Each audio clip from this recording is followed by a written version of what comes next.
अमेरिकेनं इराणची अट मान्य केली आहे। इतर देशांमध्ये अडकलेल्या इराणचा पैसा मुक्त करण्यास आता अमेरिका तयार आहे। हा पैसा कतार आणि इतर परदेशी बँकांमध्ये जमा होणार आहे। त्या बदल्यात इराणनं स्ट्रेट ऑफ होर्मुझ मधून जहाजांची सुरक्षित ये-जा सुनिश्चित करण्याचे आश्वासन दिलंय। तेहरान या पावलाकडे अमेरिकेची सदिच्छा आणि शांतता चर्चेबाबतचं त्यांचं गांभीर्य म्हणून पाहत आहे। अमेरिकेकडून इराणची अट मान्य केलेली आहे। इराणचा पैसा मुक्त करण्यास अमेरिका तयार असल्याची माहिती आहे। या संदर्भात अधिक माहिती जाणून घेण्यासाठी आपल्या सोबत मेजर जनरल अनिल बाम जोडले गेलेले आहेत। सर, अमेरिकेकडून ही इराणची अट मान्य केली गेली आहे। हो, जेव्हा वाटाघाटी सुरू झाल्या होत्या तेव्हा वाटाघाटीच्या आधीच असं म्हटलं गेलं होतं की आमच्या दोन बेसिक कंडिशन्स आहेत ज्याच्यावर पुढे आम्ही वाटाघाटीसाठी तयार राहू। एक होतं कंप्लीट सीझन ऑफ वॉर, म्हणजे कुठेही लढाई बंद व्हायला पाहिजे इन्क्लुडिंग लेबनन। आणि दुसरी मोठी अट होती की आमचे जे असेट्स तुम्ही फ्रीज केले आहेत, आमची संपत्ती फ्रीज केली आहे ती तुम्हाला सोडली पाहिजे। आणि हे एक सकारात्मक असं बाब बाहेर येते आहे की ते म्हणतायत की आम्ही याला तयार आहोत।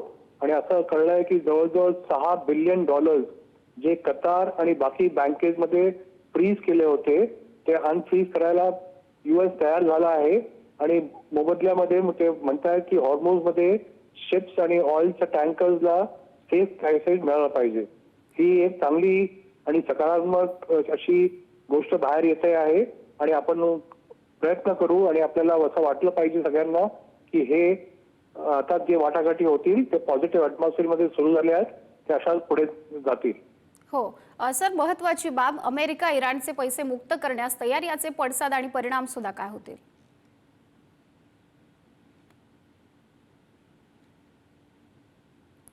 सर, माझा आवाज आपल्यापर्यंत पोहोचतोय? हो आहे।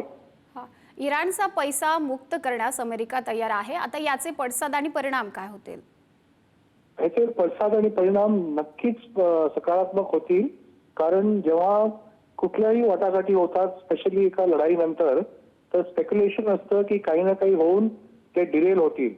पण जर का पॉझिटिव्ह नोटवरती सुरू झाल्या त्याचे पडसाद चांगले होतील। आणि जे नेक्स्ट 2 दिवस वाटाघाटी होतील त्या वाटाघाटीमध्ये आपल्याला काहीतरी पॉझिटिव्ह पाहायला मिळेल। लढाई एकदम असं म्हणता येणार नाही की सीज फायर कम्प्लीट झालं। पॉसिबली 15 दिवसाची मुदत आणखीन वाढेल।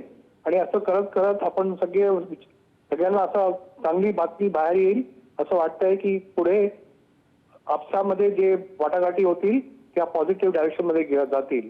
दोन्ही पक्षांना थोडं क्लाइम डाऊन करावं लागेल। कारण जेव्हा अटी दिल्या जातात वाटाघाटीच्या आधी, त्या काही अटी अशा असतात की दोघांना मान्य होणार नसतात आणि दोघांनाही ते माहिती असतं। पण ही एक जी बाब आता बाहेर आली आहे ती डेफिनेटली एक सकारात्मक गोष्ट आहे। हो, नक्कीच सर, धन्यवाद आपण केलेल्या या विश्लेषणासाठी।